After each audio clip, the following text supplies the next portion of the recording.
नबी करीम अलैहिस्सलाम नमाज पढ़ा रहे थे।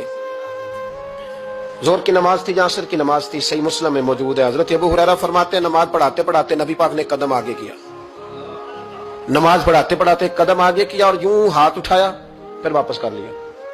अब नमाज पढ़ के ना तो सलाम फेरा तो सहाबा अर्ज करने लगे या रसूल अल्लाह सल्लल्लाहु अलैहि वसल्लम, वो नमाज में पैर भी आगे किया तो हाथ भी उठाया, तो वजह क्या थी? पहला सवाल तो यह है कि आप लोग नमाज पढ़ रहे थे या हुजूर को देख रहे थे?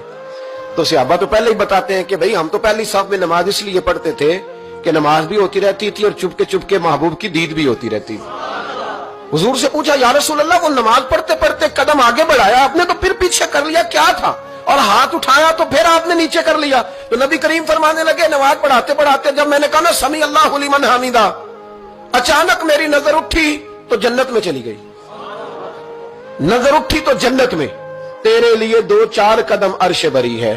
तो महबूब फरमाते हैं जब मेरी ऊपर नजर गई ना तो मैंने देखा कि अंगूरों का एक खोशा लटक रहा है जन्नत में, तो मैंने हाथ बढ़ाया कि तोड़ लूं।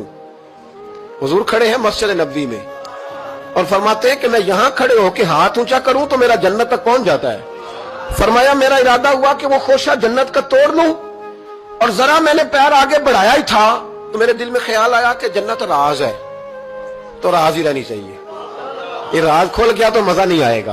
तो मैंने फिर वो हाथ वापस कर लिया। सहाबा कहते हैं जब नबी करीम ने ये बयान किया तो हमारे चेहरे ना तजस्सुस से खेल उठे, तजस्सुस से। हम कोई बात और भी सुनना चाहते थे तो महबूब फरमाने लगे अगर मैं वो खोशा तोड़ के ले आता और तुम्हें दे देता तुम कयामत तक भी खाते रहते तो तुमसे खत्म नहीं होना था।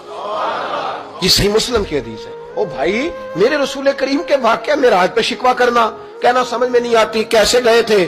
तो तू जो चाहे तो हर शब हो मिसाले शब असरा, इसलिए कि तेरे लिए 2-4 कदम